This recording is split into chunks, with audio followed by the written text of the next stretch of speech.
Hey, Clark here with Nick Campese. Nick, how are you? Hey Clark, how are you? Doing great. Uh, Nick, I've been seeing a lot more stories in the news about rubber mulch removal. Can you give me an idea of why schools, parks, and private businesses are removing rubber mulch more now than ever? Well, what you're starting to see, I mean, in the last few years, really, there's been a lot of traction in the media on the potential drawbacks here of tire mulch. And what's happening is they're starting to see, hey, the coating comes off, the stuff kind of breaks down, and you got kids running around with black tire dust. And I mean, the guys who are compounding tires, they're certainly not thinking about kids' well-being when they're making a tire.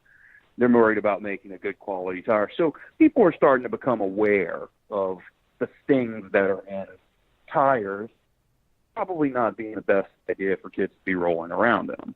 Sure. And what, with rubber mulch removal, what are the steps to actually removing it off the playground? I mean, I know you don't actually do it yourself, but give me an idea of roughly what's involved in it. Well, and I'm really just speaking from experience because we're fielding multiple calls per day of people who are calling asking us about this. And, typically you got to identify, okay, what we have to get rid of and what are we going to replace it with?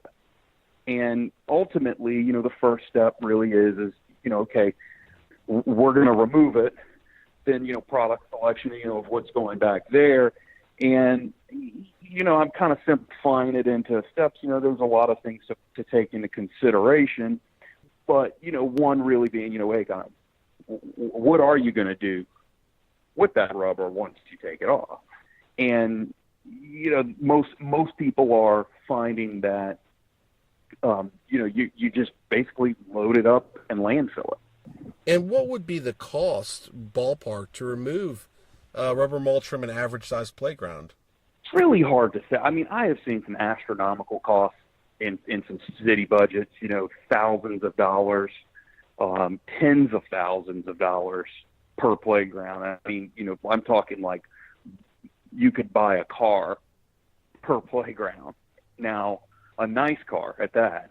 However, realistically, I think if someone's saying, look, this rubber mulch, has kind of started to break down an alternative here, I think we're seeing people spending probably a couple $1,000s for a contractor on an average size playground, and then maybe a couple $1,000s on disposal costs.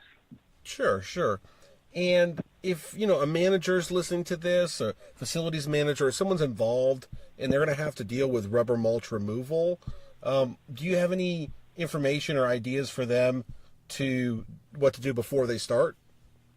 Yeah, I mean, there's a couple things that I've had people, specific to our product, how they move forward. We've seen some people, basically just take the rubber and they'll just take like our virgin rubber and just throw it on top.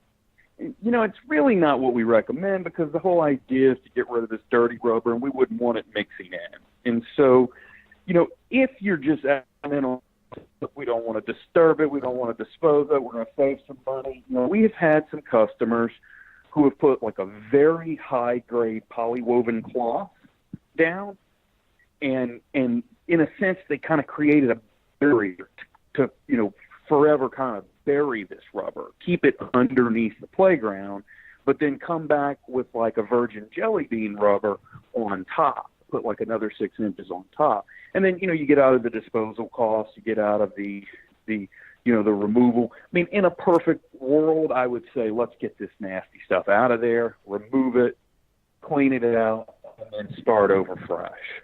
But ultimately, I think that, it is a close second just to go if you can figure out how to seal off. And the way to do that's with, a very high grade weed barrier cloth. Okay, and what's interesting here is you mentioned jelly bean rubber.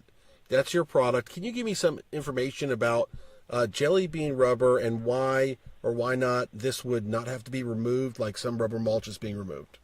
Well, the whole issue with rubber mulch being removed and why some of it's testing bad with heavy metals and whatnot, rubber mulch from a tire, that product is a post-consumer product. you're going to get quite a bit of contaminants to the roadway. You're going to get a lot of possible petrochemicals that could have been picked up. And then that, it takes one tire that picked up something nasty from the roadway to tire. Just even one piece of that contaminant got on one playground, that can be spread between multiple playgrounds. And so, what we're doing, we've got a virgin rubber product that we know where it came from. We know exactly what's in it. And we know that it's all safe for children, and that, 20 years from now, it'll still be safe for children to play on.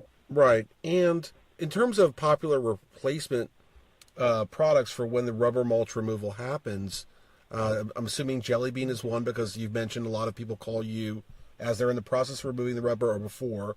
What other ones would people consider when removing rubber mulch and having to put a play surface down? The Jelly Bean rubber is really a sweet spot product. It's got the cleanliness, the non-toxicity of virgin rubber, but it has the head impact attenuation, the good safety ratings, and lack of allergens is, it's going to give you a much higher rating than really any other product. What we see people doing if they're pulling tire mulch out, they kind of are, they're looking at us, hopefully, but the other two spectrums would be, you go to like a virgin rubber tile system. Okay. This is kind of like what we're making, we're using the trimmings and the tiles that don't meet spec to make our product. But, if you go with a full tile system, the problem is just that, they're 4 times the cost of our product, which, is just, for most people, just is not an option. And then, so sometimes they'll make the mistake, we feel, of going to a product, an organic wood mulch, and you just get back into, lower fall ratings. You get issues with mold, mildew, contamination from other sources, and it's just cost. Recently, I think when we last talked, Clark, the Jelly Bean product is 1/4 of the cost of wood mulch over 20 years. And so it's a big financial setback if you go back to wood mulch when you already had rubber. Yeah, absolutely. And it's been very helpful. I've got 2 more questions for you.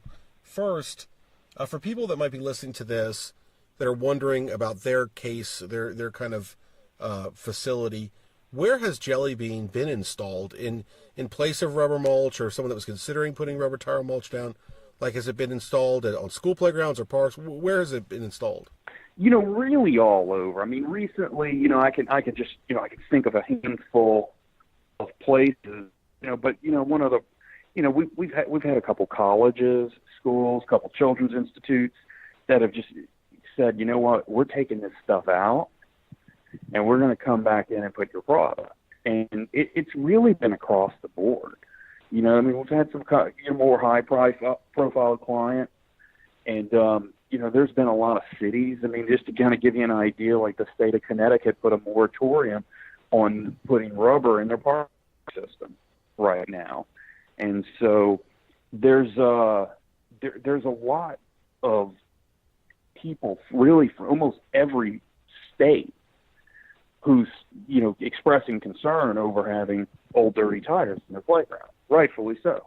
Right. And my last question for you is, if somebody is kind of in this process of rubber mulch removal or rubber tire mulch removal, can they contact you? Even maybe they need advice, or maybe they want to know more about your product. How can they get in touch? How would you like them to get in touch? Absolutely. I think that the easiest thing to do is if you want to call our office direct at any time, you can certainly do so. Our direct line in the office is 877-249-8818, or you can go to jellybeanrubbermulch.com and fill out a contact form, and we would be happy to help you out. Awesome, Nick. As always, it's very helpful. I appreciate the time. All right. Thanks, Clark. Thank you.